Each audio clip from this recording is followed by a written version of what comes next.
आज हमारे भारत के 14वें प्रधानमंत्री और पूर्व प्रधानमंत्री डॉक्टर मनमोहन सिंह का 92 साल की उम्र में निधन हो गया। ये बहुत ही दुख की खबर है। आज उन्होंने अपने जीवन की अंतिम सांस ली। तो मैं आप सभी को उनकी जीवनी के बारे में बताने जा रहा हूँ। भारत के 14वें प्रधानमंत्री डॉक्टर मनमोहन सिंह एक ऐसी शख्सियत हैं जिनकी सादगी और विदग्धता ने पूरे देश को प्रेरित किया। आइए उनके जीवन यात्रा की एक प्रेरणादायक कहानी सुनते हैं। यह कहानी शुरू होती है 26 सितंबर 1932 को, जब पाकिस्तान के पंजाब प्रांत के एक छोटे से गांव गह में एक साधारण परिवार में एक बच्चे का जन्म हुआ। उसका नाम रखा गया मनमोहन सिंह। उनके पिता एक छोटे व्यापारी थे। देश के बंटवारे के दौरान उनका पूरा परिवार भारत आ गया। यह समय संघर्षों से भरा था, लेकिन मनमोहन सिंह के सपनों और उनकी पढ़ाई में कोई भी कमी नहीं हुई। डॉक्टर मनमोहन सिंह ने अपनी पढ़ाई अमृतसर के खालसा कॉलेज से शुरू की और बाद में वे प्रतिष्ठित कैम्ब्रिज विश्वविद्यालय और ऑक्सफोर्ड विश्वविद्यालय में अर्थशास्त्र का अध्ययन किए। उनकी मेहनत और लगन का ही नतीजा था कि उन्होंने अपने शोध पत्र से वैश्विक अर्थशास्त्र में पहचान बनाई। एक बार जब वे कैम्ब्रिज में पढ़ाई कर रहे थे तो एक दिन उनके प्रोफेसर ने कहा, मनमोहन, तुम्हारी मेहनत और ईमानदारी एक दिन तुम्हें महान बनाएगी। यह वाक्य उनके दिल में हमेशा के लिए बस गया।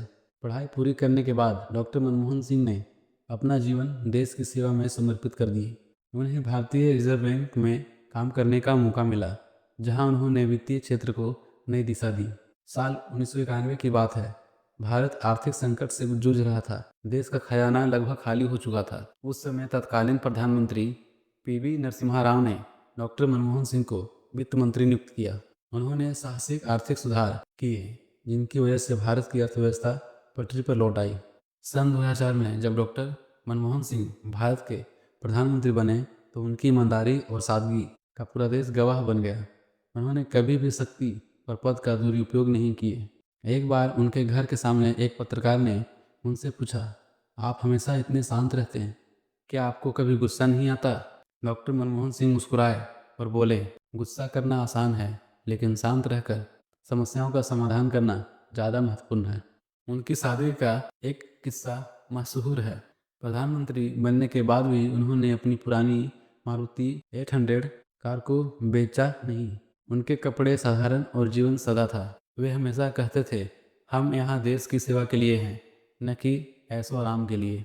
डॉक्टर मनमोहन सिंह की कहानी हमें यह सिखाती है कि कड़ी मेहनत, ईमानदारी और सादगी से बड़ा सपना पूरा किया जा सकता है।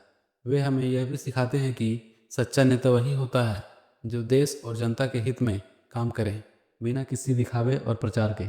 आज डॉक्टर मनमोहन सिंह का नाम भारतीय राजनीति और अर्थशास्त्र में स्वर्ण अक्षरों में लिखा जाता है। वे एक